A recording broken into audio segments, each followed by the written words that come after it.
Hello friend, good morning, welcome back to my channel happy DP family. তোমরা সবাই কেমন আছো? আশা করছি সবাই খুব খুব খুব ভালো আছো। আর আমি আর আমার ফ্যামিলির লোকাই সবাই খুব ভালো আছি। আর আমার নতুন একটা ভিডিওর সাথে তোমাদেরকে জানাচ্ছি নতুন করে আরও একবার ওয়েলকাম। আমি পাপিয়া চলে আসলাম নতুন একটা ভিডিও নিয়ে। তো দেখতে পাচ্ছ সকাল সকাল রান্না বান্নার কাজে একটু ব্যস্ত ছিলাম। তোমাদের দাদাভাইয়ের জন্য সকালবেলা ভাত বসালাম, ডিম সিদ্ধ আলু সিদ্ধ দিয়ে রান্নাঘর পরিষ্কার করে তারপরে চলে আসলাম সোজা শ্বশুরমশাইয়ের ঘরে দৌড়াতে দিয়ে শ্বশুরমশাইয়ের ঘরে খাটের বিছানাটা পরিষ্কার করে নিয়ে একদম সোজা চলে যাব হাতে ঝাঁটা নিয়ে ঝাঁটাতে। তো এই দেখো আমি ঘরটা ভালো করে ঝাঁটিয়ে পরিষ্কার করে নিচ্ছি, দুয়ারে জল দেবো, কেননা তোমাদের দাদাভাই যাবে এবার কাজে, বরমশাই। তো এই দেখো কাজে যাওয়ার আগে বলছে যে ছাগলগুলো বার করে। তো ফাইনালি সমস্ত কাজ কমপ্লিট করে নিয়ে ঢুকে পড়লাম বন্ধুরা ঘরে। তো এই দেখো ঘর দর সব কিছু মোছা টোচা সব কিছু কমপ্লিট হয়ে গেছে।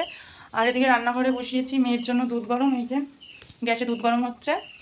আর ওদিকে মেয়েকে কলপারে পাঠিয়েছি ব্রাশ করাতে, মেয়ে ব্রাশ করতে শোনাই হয়েছে। ওই মেয়ে ওই যে কলপারে আছে ব্রাশ করছে। কাজ টাজ কটা হলো, এখন মেয়েকে দুধ খাওয়াবো এনার্জিটা দিয়ে। আর হচ্ছিলো গিয়ে কালকে তোমাদের দাদাভাই এসে বললাম যে রুটি আর তরকারি এনেছিল, ওর মধ্যে দিয়ে একটা রুটি রয়ে গেছে। আমি রুটি দিয়ে মিষ্টি দিয়ে খেয়ে নেবো, কেননা খাবার নষ্ট করার একদমই তোমাদের পাপিয়া দিদি একদমই পছন্দ করে না খাবার নষ্ট করাটা। তো যাই হোক আমি এবার খেয়ে নিয়ে মেয়েকে খাইয়ে নিয়ে তারপর স্নান টান করে নিয়ে রান্না বসাবো। তো চলো ভিডিওটা কন্টিনিউ করতে থাকো। মানে একটা ঝড় বয়ে গেল সকালবেলায়। তো এই যে এই দেখো এখানে দুধ, আর এই যে আমার জন্য মিষ্টি আর রুটি নিয়ে বসে পড়েছি। আর এই যে এখানে মেয়ের দুধ, এই দুধের মধ্যে এটা দিয়ে দেবো। তো এটা দিয়ে মেয়েকে খাই দেবো, একটু পরে ভাত খাই দেবো। 9:30 10টা বাজুক, এখন বাজে 8টা 8:30 মতন হবে, বুঝেছো বন্ধুরা? 8টা 8:30 মতো বাজে। তো মেয়েকে এখন আপাতত এটাই খাই দিই, তারপরে আসছি, ঠিক আছে? খেয়ে নিয়ে চলো ভিডিওটা দেখতে থাকো। তো মেয়েকে খাইয়ে দিয়ে শরীরটা হঠাৎ করে অসুস্থ লাগছিল, কীরকম মাথা টাথা ঘুরাচ্ছিল, গা হাত পা মনে ছিল ছেড়ে দেবে। তো জানি না এরকমটা কেন লাগছিল, তাও খাচ্ছিলাম আর কি। হঠাৎ করে সত্যি খুব খারাপ লাগছে বন্ধুরা, কি বলবো, প্রচুর পরিমাণে শরীরটা খারাপ লাগছে। হাত পা কেমন কাঁপছে, মাথা টাথা ঘুরাচ্ছে, শরীরটা হঠাৎ করে খারাপ লাগছে। ঘরে গিয়ে শোবো সেটুকু শুতে পারলাম না, নিচে সামনেই শুয়ে পড়েছি। তো শরীরটা খারাপ লাগছে হঠাৎ করে, কাজকর্মগুলো হয়ে গেছে কিন্তু রান্নাটা তো এখনো হয়নি, রান্নাটা করতে হবে, সকালে রান্না হয়েছে। শরীরটা প্রচুর খারাপ লাগে, কী করে করবো সেটাই চিন্তা করছি। জানো তো বন্ধুরা, একা সংসারে থাকলে আর কি যা হয়, যতই শরীর খারাপ হোক, যতই কষ্ট করতে হবে, যত যাই হয়েছে, এটাই হলো একা সংসারের কষ্ট, সেটা কিছুই না। প্রচুর শরীরটা খারাপ লাগছে, গা পাকাচ্ছে, মাথাটা এরকম ঘোরাচ্ছে, গা হাত পা কাঁপছে, প্রচুর শরীর খারাপ লাগছে। মেয়েকে সকালবেলা বইও পড়াতে পারলাম না, হট করে এতটা শরীরটা খারাপ লাগছে। যাই হোক মেয়ে হোমওয়ার্কগুলো তো কমপ্লিট করতে হবে, দিদিমণিরা হোমওয়ার্ক দিয়ে গেছে, দিদিমণি সেই হোমওয়ার্কগুলো কমপ্লিট করাবো। স্নান করে দেখি শরীরটা কীরকম লাগে, দেখি পরে আসছি। বন্ধুর শরীরটা খুব খারাপ লাগছে।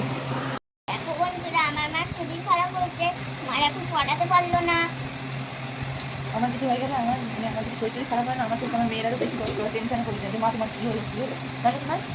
হ্যাঁ, যাই হোক বন্ধুরা, এখন একটু দুধ পেয়ে চলতে তাই শুনতে বসলাম। হঠাৎ করে আমাদের একটু মনে হচ্ছে হাতে বিশাল লো হয়েছে, আমাদের হালকা হাল হবে না, আমার রোগ এসে বেশি লো হয়ে গেছে, তাই না শোনাই? তো আমার মেয়ের প্রচণ্ড পুলিশ হওয়ার শখ। তো আমার মেয়ে বলছে ও মা তাহলে আজকে আমার পড়াশোনা হলো না, তাহলে কি আমি পুলিশ হতে পারবো না? তো এই আমার মেয়ে বলছিল, আমি তারপরে দিয়ে মেয়েকে পড়াতে বসলাম, ওদিকে মেয়ে পড়ছে। তা আমি আবার রান্নারও টাইম হয়ে গেছে, যেহেতু তোমাদের দাদাভাই দুপুরবেলা আবার খেতে চলে আসবে। তো আমি চালটা ভিজিয়ে রাখছি একটুখানি গ্যাসটা বাঁচানোর তাগিদে, এই যা। তো চালটা ভিজিয়ে রাখবো মেপে নিয়ে। তো তারপরে চলে গেলাম কী রাঁধবো করতে করতে এই যে শাক বাছতে, এটা আমাদের বাড়িতেই হয়েছে আর কি এই শাকগুলো। তো ছোটো ছোটো করে মাথাগুলো কেটে নিচ্ছি।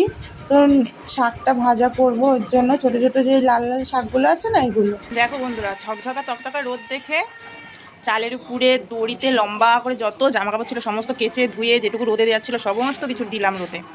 আর তার 1-1.5 ঘন্টা পরে আকাশ মেঘ করে মানে ঝড় জল উঠতে, দেখো আকাশের অবস্থাটা দেখো,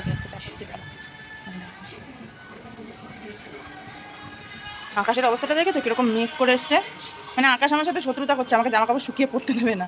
তো যাই হোক চলো চটজলদি তাড়াতাড়ি জামাকাপড়গুলো তুলি, এক্ষুনি জল আসবে। তো এই দেখো বন্ধুরা কীরকম আকাশ মেঘলা করে এসেছে, মনে হচ্ছে একদম পুরো অন্ধকার হয়ে গেছে, কিন্তু না একদমই কেবল মানে দুপুর 1টা 1:30 কি 2টো মতো বাজে। তো যাই হোক দেখতে দেখতে বিকাল হয়ে গেছে, তোমাদের দাদাভাই চলে যাচ্ছে কাজে। তো যাওয়ার টাইম হয়ে গেছে কাজে যায়, তা ও 5টা 5:30টার সময় যায়, তো চলে গেল। এই দেখো বন্ধুরা আজকে আমি কি রান্না করেছি, আজকে রান্না করেছি ডাল, বাঙাল ডাঁটা দিয়ে আলু দিয়ে কুমড়ো দিয়ে তরকারি, লাল শাক ভাজা, আর এই যে ডিমের ঝোল, ঠিক আছে? তো এই যে আজকে দুপুরের ভোজ হবে। তো দেখলে তো আমাদের বাড়ির যে ওইখানে গাছের দিয়ে তুললাম শাক ভাজা। তো চলো ভাতটা খেয়ে নিতে। তো এই দেখো বন্ধুরা সন্ধ্যাবেলা আবার চলে আসলাম তোমাদের সামনে, এই যে সন্ধ্যাবেলা টিফিন নিয়ে, এর মধ্যে আছে চাল মুড়ি, দেখাতে পাচ্ছি না, আমি ঘুরিয়ে তাহলে পড়ে যাবে আর কি, তাহলে আমার সন্ধ্যাবেলা টিফিন করা মাথায় উঠে যাবে। তো যাই হোক, আজকে জানি না আমার সারাদিনের ব্লগটা তোমাদের কীরকম লাগবে, কেননা আজকে ধরো সারাদিনই শরীর খারাপের মধ্যে দিয়ে কেটেছে। শরীর খারাপের মধ্যে দিয়ে কেটেছে, তার জন্য জানি না আজকে আমার ব্লগটা তোমাদের কতটা ভালো লেগেছে।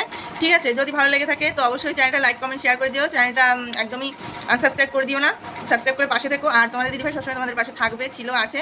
সন্ধ্যাবেলা একটুখানি চা মুড়ি খেতে ইচ্ছা করলো, তো তার জন্য একটু ঝাল ঝাল চানাচুর দিয়ে চা আমি চা খাই না অ্যাকচুয়ালি, তাও খেলেও লাল চা, তাও 1 ঢোক 2 ঢোক, আমি 1 কাপ চা খাবো না, একটুখানি খেয়ে নিয়ে ফেলে দেবো, কারণ আমার চা খেতে একদমই ভালো লাগে। তো সেই কারণে দেখো আমার মেয়ে একটুখানি হাই করে দাও মামা। তো মেয়ে এখানে বসে বসে টিভি দেখছে, আর আমিও টিভি দেখতে বসেছি। এই চামুড়িটা খেয়ে নিই, খেয়ে নিয়ে তারপরে আমি হচ্ছে গিয়ে একটু ওই ঘরে গিয়ে একটু শোবো। তো যাই হোক, শরীরটা যেহেতু সারাদিনে অতটা জুত নেই, তাই সেই কারণে অতটা মানে তোমাদের সাথে সেরকম কিছু একটা শেয়ার করতে পারলাম না আর কি। এই ঠিক আছে, তো চলো আর বেশি কথা বাড়ালাম না। ভিডিওটা যদি ভালো লেগে থাকে অবশ্যই একটা লাইক কমেন্ট শেয়ার করে দিও।